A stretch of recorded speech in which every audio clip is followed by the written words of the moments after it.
महायान परंपरा में यह भी मान्यता है कि सूत्र वास्तव में बुद्ध के समय ही लिपिबद्ध कर लिए गए थे और लगभग 500 वर्षों तक नागलोक की दुनिया में संग्रहित रहे, क्योंकि उस समय कोई भी शिष्य इतना बुद्धिमान नहीं था कि उन्हें समझ सके। महायान ने थेरवाद को हीनयान कहा, क्योंकि उनके अनुसार थेरवाद का लक्ष्य मुख्यतः व्यक्तिगत मुक्ति यानी अरहंत बनना था, जबकि महायान का आदर्श बोधिसत्व है जो सभी प्राणियों के कल्याण के लिए कार्य करता है। महायान ने अपने मार्ग को महान वाहन और इस सीमित लक्ष्य वाले मार्ग को छोटा वाहन कहा।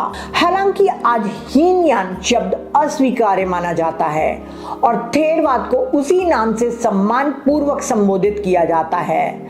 ऐसा नहीं है कि थेरवाद परंपरा में दूसरों के प्रति प्रेम और करुणा की कोई शिक्षा नहीं है, लेकिन अंतर अभ्यास की प्रेरणा में है।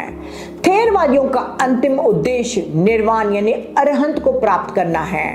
थेरवादी दान, स्व अनुशासन, धैर्य, करुणा, ज्ञान, संकल्प, प्रेम, समान भाव, शांति जैसे गुणों पर अधिक जोर देते हैं। इनका मानना है कि प्रत्येक व्यक्ति को स्वयं की मुक्ति के लिए ही कर्म करना पड़ता है।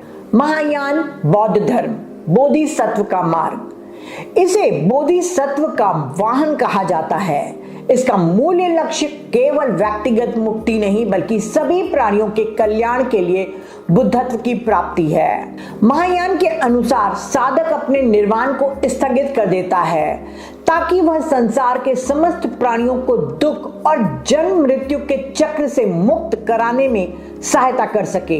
इन्हीं विचारों से महायान में एक नया ब्रह्मांडीय दृष्टिकोण विकसित हुआ, अर्थात नई कॉस्मोलॉजी उत्पन्न हुई। इसमें यह माना गया है कि अनेक लोकों या बुद्ध क्षेत्रों में असंख्य बुद्ध और बोधिसत्व विद्यमान हैं, जो करुणा से प्रेरित होकर विभिन्न रूपों में प्रकट होते हैं और जीवों की सहायता करते हैं। महायान परंपरा में उनकी सहायता लेना साधना का एक महत्वपूर्ण अंग माना गया है।